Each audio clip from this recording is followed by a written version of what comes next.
Hey everybody, Michael Oster with Michael Oster Photography out of Tampa, Florida. And I wanted to go over just how things have changed with me in the last couple of years. What I've got here is a property I photographed back in March. I think it was March 1st of 2017, and I had only been photographing real estate for, it was under 2 years at that point. And just how my technique has changed, how everything has really changed, and how dramatic that change has been.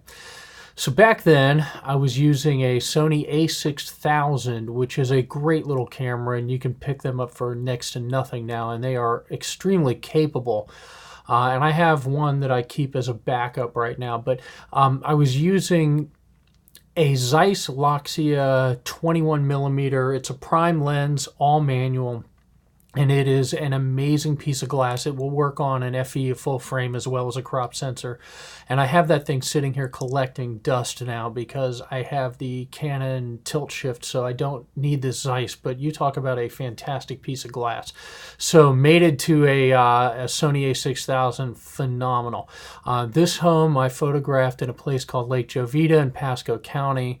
I want to say this was 5,000 or 6,000 square feet. It is a monstrous piece of property, gorgeous home, and I of course, I was proud of what I gave the client at that time. Now I would do so much better. Anyway, this is the original shot, and I didn't even shoot bracketed. I would shoot single exposures at that point in time. So that was number one, the way I saw how things have changed. This is, let me see. This is the image that I gave to the client. This is what I delivered and went on to MLS. And it's a good image. I mean, especially for the time, what I was doing, that's pretty damn good. And the client was happy. But there are problems with it, problems that I've overcome at this point. First of all, these highlights are way blown out here on the light. So one thing the Loxia does, that Zeiss does, it gives you these phenomenal stars, light stars that are gorgeous. But I blew the lights out doing that. It's a single exposure. So here is the original what I started out with. I did a single shot here, again, f7.1, 21 millimeter, ISO 100, and I was at 3.2 seconds on the exposure. Wow. And I only have one exposure to work with. Normally I would have, these days I would shoot 3 in a bracket, so I would have at least 2 stops under and at least 2 and probably 1.7 over. And that would give me a nice variance to work with. But here, let's zoom in. If I go and drop my exposure by 2 stops, I still am blown out here, and I would have overcome this, or I would overcome this in the field now, but I didn't there, and I don't have anything to work with. Let's see if I even go down farther. I'm taking this down to 3 stops, and I just don't have information here. It's just, this is lost. This is not good. But let's see if I can do better than I did 2 years ago in the edit. So first thing I'm going to do is, this is the original image. And I've never done this way before. Let's try it. I'm going to create a virtual copy. I'm going to create 2 virtual copies. So I'm going to pretend I've got a base image here. Let's see if it did something. All right, so there's my, no, let's see. Let's do this. Let's create one more virtual copy. See why I didn't do it the way I wanted it to do it. Okay, so I have 3. So let's call this my base image here. I'm going to take this. Let's call this 2 stops under was probably too much, 1.6. Let's just see what I've got to work with, because I don't want, that'll be all right. I mean, this is still blown out, but let's see what I can work with here. So that's 1.6 under.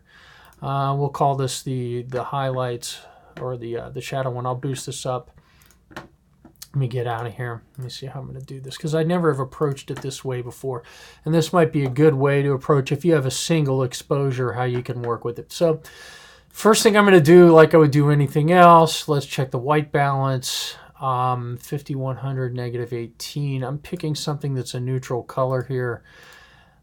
That's probably pretty damn close to where I was. Let's see, 55, 50, 13 under. Let's go to 5200, -8. Yeah, so this picker was probably closer to it at 50, 5600.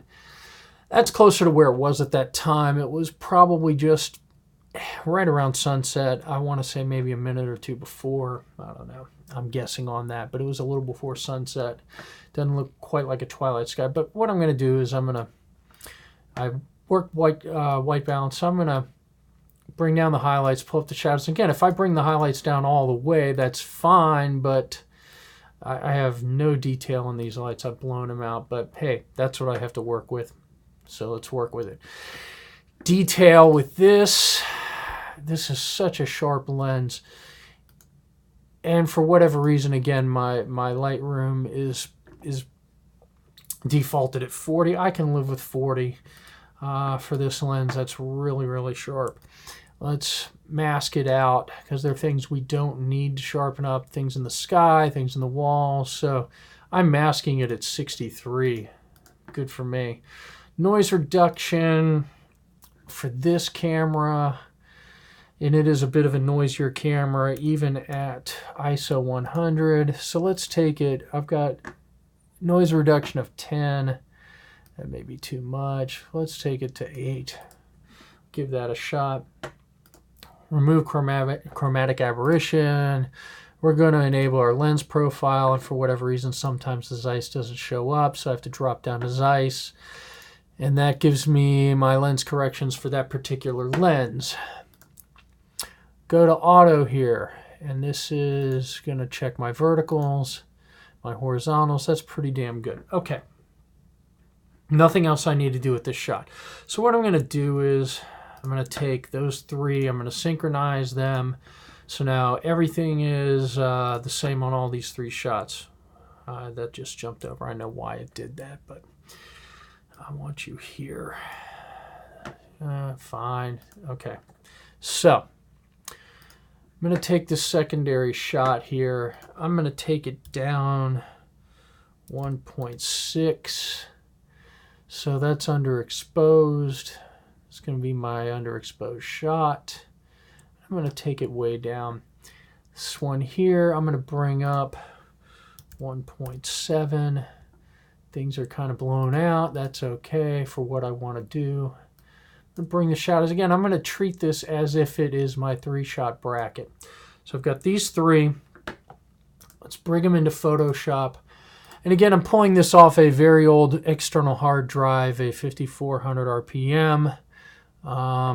So it may take a little longer, but it is Sony a6000. And the a6000 files are 24 megapixels and not 43. Okay, I'm not going to worry about alignment here since they were derived from the same shot. They are aligned, but I'm going to bring them from darkest to lightest, just like I normally do. And I'm going to mask them. So create a layer mask, hit Option click, create a new layer mask and hide it. I'm going to go here, I'm going to create a luminosity mask. Now I was not doing this 2 years ago. I wasn't even close to this 2 years ago.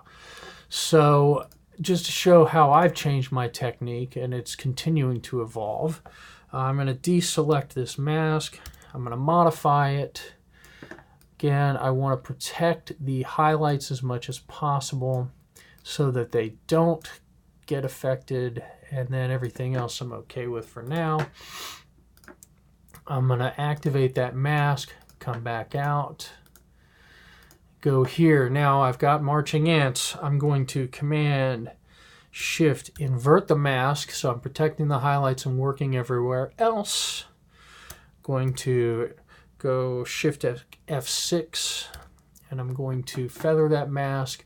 I'm at brush, switch to a white.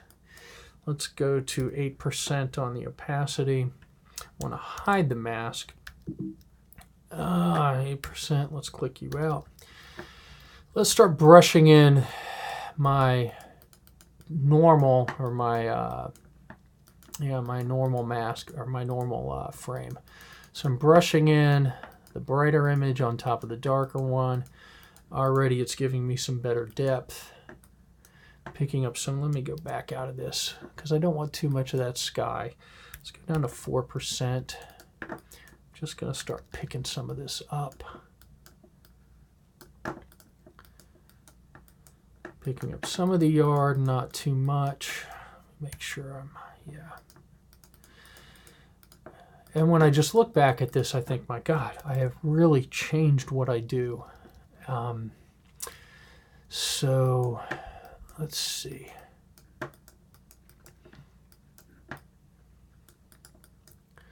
And again, I'm brushing in the brighter exposure onto the darker one, protecting all the highlights so they do not come in at all. Picking up here. Let's come back out. So this is before, this is after. I'm going to go even higher and get the brightest image. I'm going to go down to 3%. Just brush in some of these darker areas. So this is almost like I'm light painting to some degree. And really, I'm kind of blown away that I wasn't doing this 2 years ago. But this is, again, taking a single exposure that I had problems with, of course. And they were my own problems. I overexposed that. I wasn't doing bracketing at the time. So my only exposure was overexposed. Now, this is interesting. So I've got things brought up. Let's see where we are. That brings those highlights up just a little bit. Now I'm going to deselect that. Now the highlights, this brighter image probably is a little cold. I mean, the color balance is the same as all these images, but here's something I can do to warm this up. So I'm going to get a curves layer, clip it right here to this top layer. So it's only affecting the top layer. I can then go to my RGB, click red.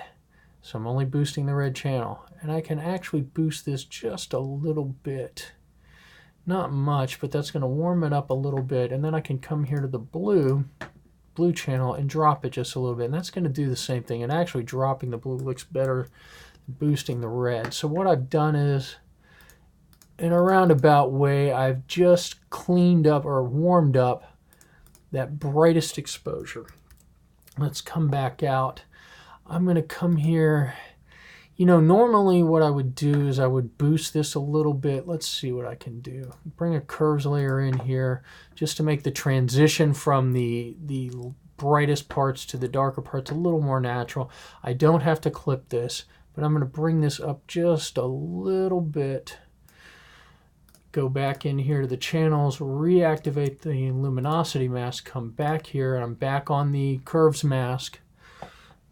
I'm at 3%, that's fine. I'm going to shift click F1 to feather that. Go here to my color, paint in just black on here onto the brightest of brights so that they are not affected.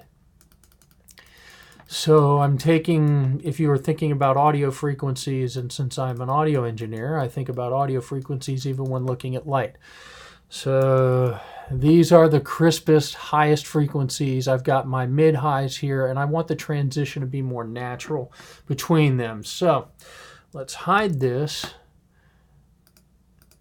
And that does transition it just a little better. You see it in the yellows just a little bit better. And if I click on this option click, you're going to see where I only affected the brightest of the brights. Everything else stayed the same.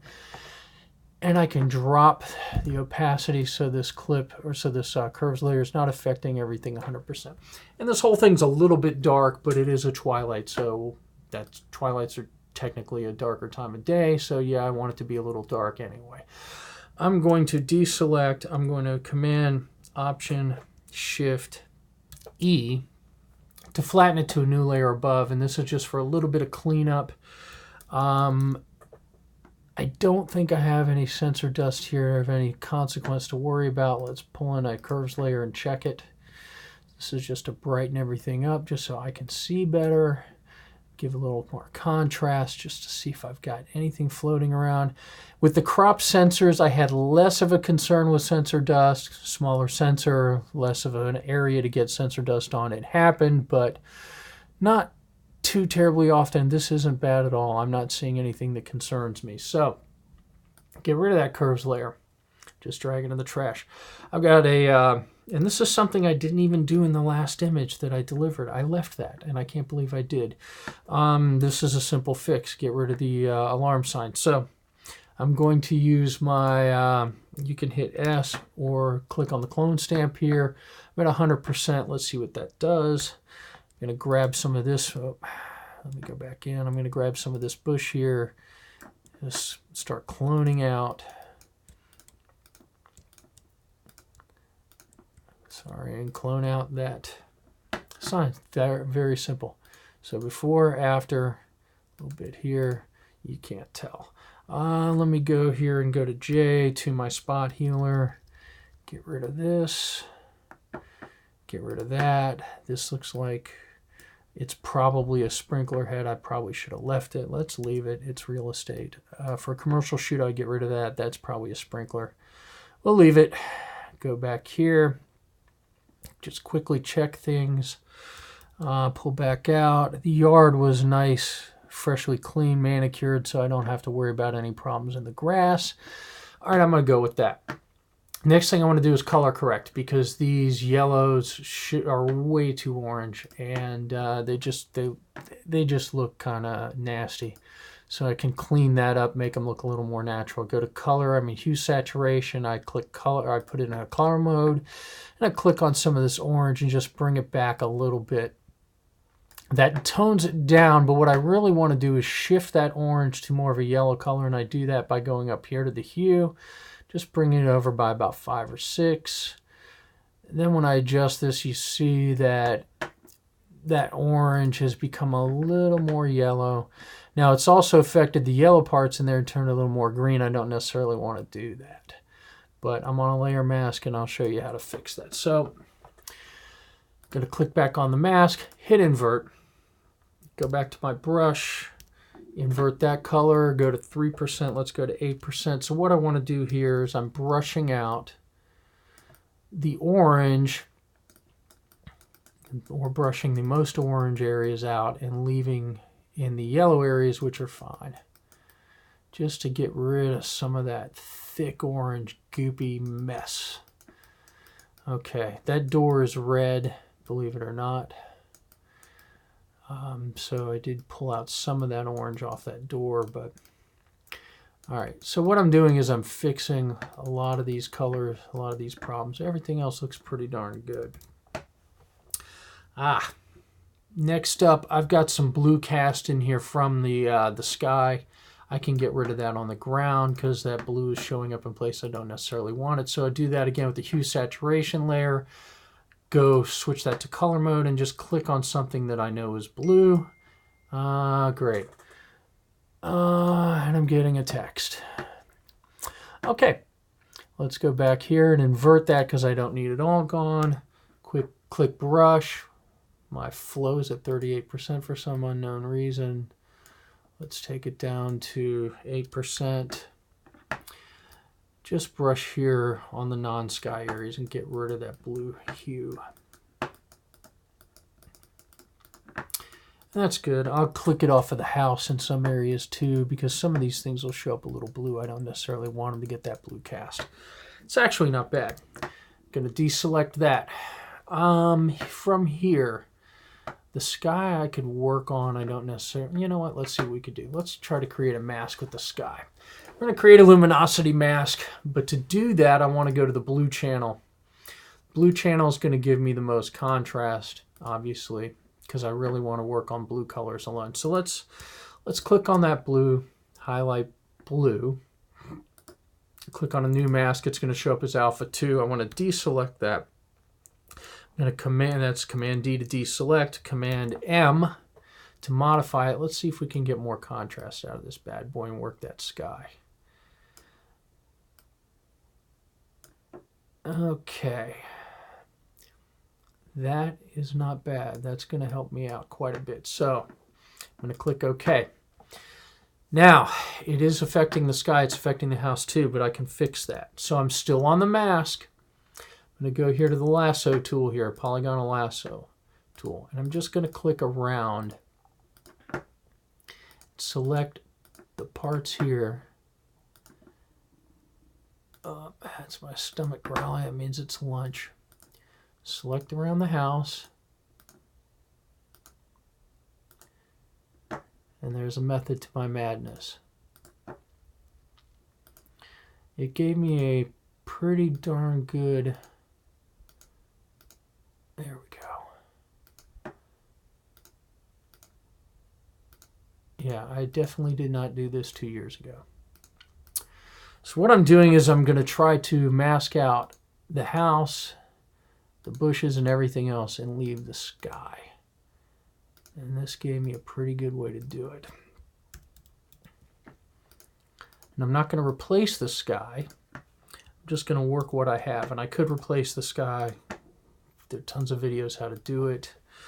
All right, so what I've done here is I've selected all that. I'm going to Shift F6, feather it. Then I'm going to do a Shift F5, fill those contents with black. Deselect. Now I've got something I can work with pretty nice.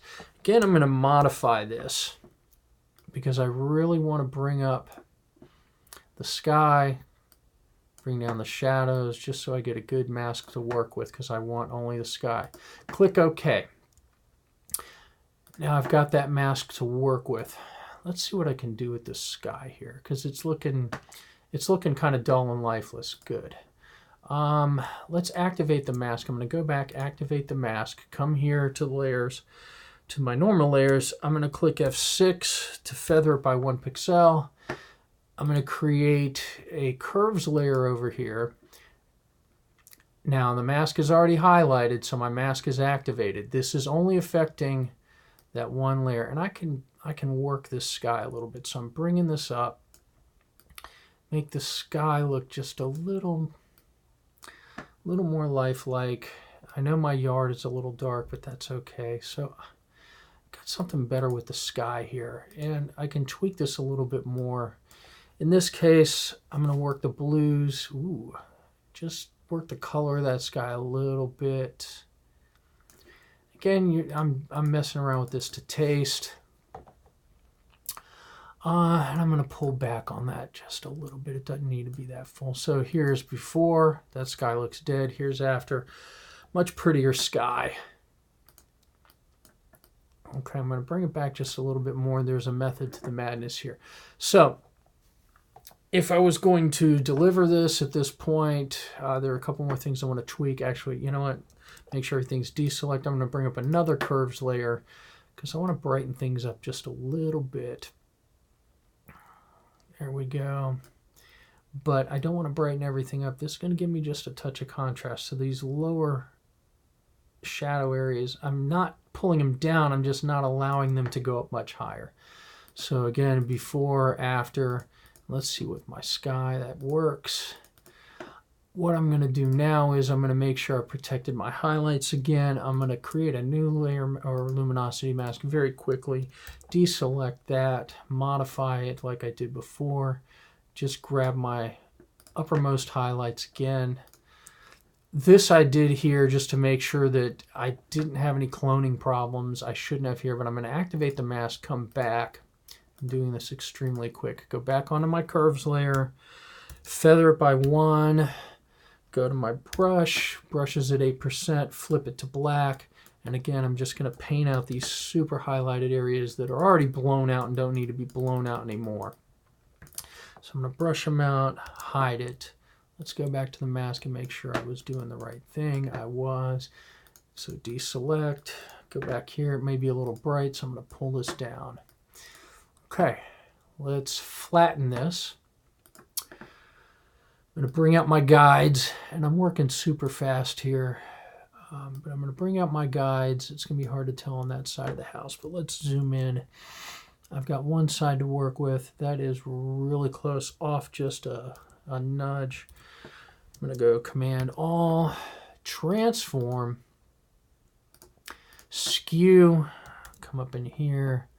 Probably only needs to come out 2/10. That is really close on this end. Okay. Then I'm going to collapse it. Let's go to save. And it's working slow because it's on an old hard drive and not on an SSD. So it's puking that back. Okay, a couple little things. Let's see where I am. Brighten it up just a little bit. contrast just a little bit, highlights down just a hair, bring up the shadows, bring my whites up to the point that they're about to clip. Blacks I'm okay on, I'm not going to mess with. Little clarity, little dehaze, bring up the color and the vibrance a little bit, saturation, sorry. I'm going to pull the yellows back some because they are still too hot. Pull back the oranges because they're too punchy. Let me give it, this one I will give a vignette to, just a touch. Show you how quick I work. Bring up the darks. This is in my tone curve, bring that up. So let me look at, nope, get out of here. Look at the old one. So this is what, that's what I delivered. Is that what I delivered? No, please tell me that's, no, this is what I delivered. Okay, so that's originally what I delivered. This is what I did this time. So what I've got here is things are blown out. It's okay. I mean, it's okay. It's not, you know, for 2 years ago. This is what I did with the same shot. I can probably bring this up a little bit more, but I think this is a much more improved image. It's much more lifelike. It's got depth to it. Brings you in, makes you feel all homey and happy. And this, you know, it is what it is. So the good news is I've learned something and come a long way. That's for damn sure. So the other thing is you can gather from this is how I took a single exposure and massaged it and worked with it to create something a lot better. So hope you've learned something. I certainly have, as far as how far I've come in 2 years and how much my technique has changed and is continuing to change. So again, questions and comments, leave me comments in the YouTube video, shoot me an email, visit my website, all that fun stuff. Have a great afternoon and make some more videos. Take care.